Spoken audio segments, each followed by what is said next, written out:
If you're fishing a river with high banks, you'll encounter rocks and boulders as habitat that trout gravitate to.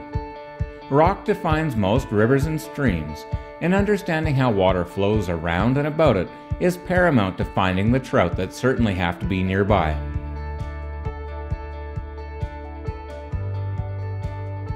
Rocks and absolute structure.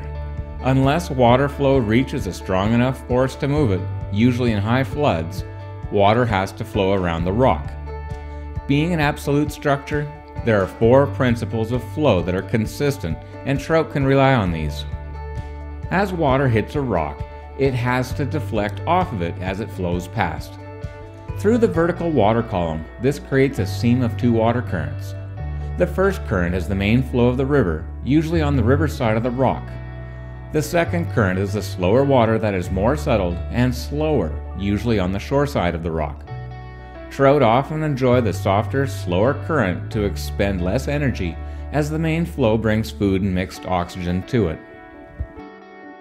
In the same principle, water doesn't just deflect off rock left or right, it also deflects vertically, up and down.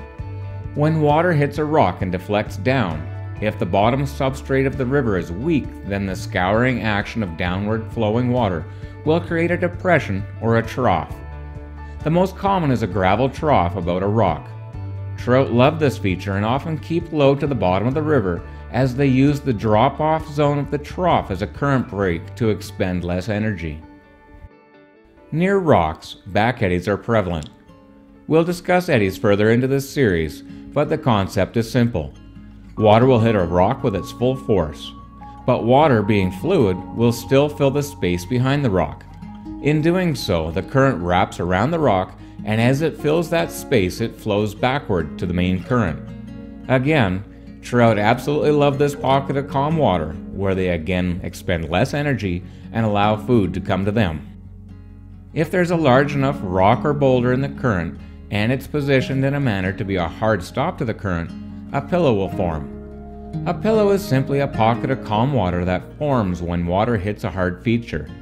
It's a stalling of current caught between the backed up water from the hard structure and the incoming current.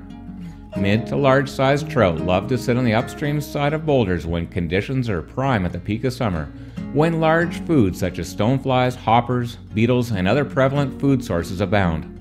Each of these main features of rocks and boulders can apply to every single rock in a run. That's what makes fishing a boulder garden so interesting. The possibilities are endless.